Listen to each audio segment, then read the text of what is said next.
Donc je vous rappelle que le dernier scandale, en tout cas qui nous fait réagir, remonte à 2001, que la Grèce rentre à l'époque de justesse, si je puis dire, dans la zone euro, comme on passe en 6e.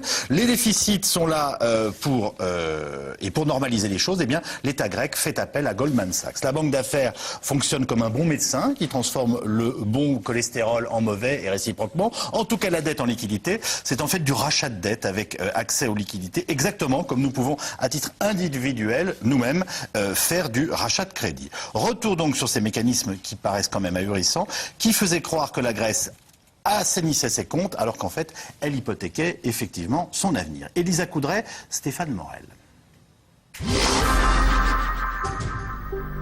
C'est un des géants de la finance mondiale.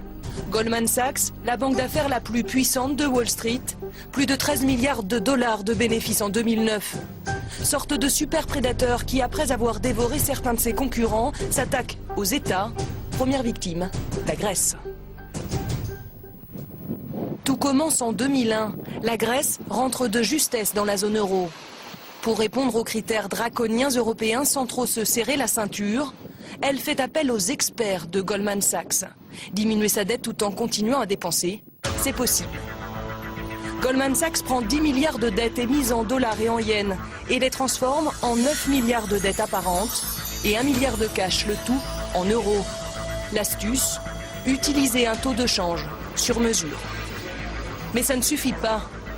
Goldman Sachs crée alors un produit financier et permet au pays de toucher de l'argent tout de suite en vendant ses recettes de demain, taxes aéroports ou loterie.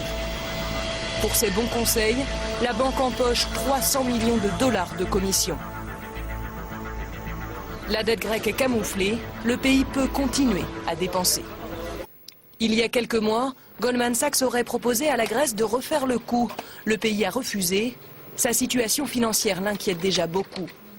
Ce que la Grèce ignore, c'est qu'au même moment, la banque américaine parie sur un défaut de paiement d'Athènes en achetant des CDS, sorte d'assurance contre le risque.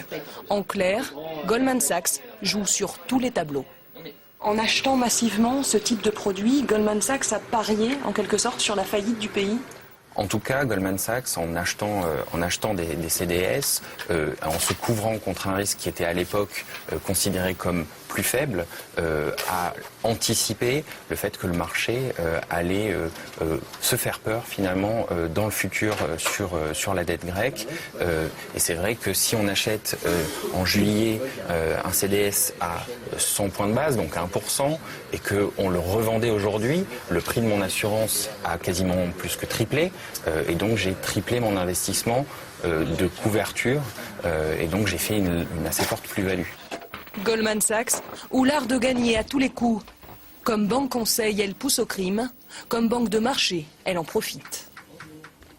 Ce genre de banque gagne beaucoup d'argent quand les marchés sont instables. Plus les marchés évoluent à la hausse ou à la baisse de manière violente, plus ils peuvent prendre des paris extrêmement forts, et notamment en s'endettant, donc en n'étant pas obligés de dépenser leur propre argent. Non seulement ils jouent avec leur propre argent, mais en plus avec l'argent des autres. Et plus le marché est instable, plus les paris rapportent cher. La crise est toujours une opportunité incroyable pour les fonds spéculatifs, pour les grandes banques d'affaires. C'est dans ces moments-là qu'elles gagnent le plus d'argent.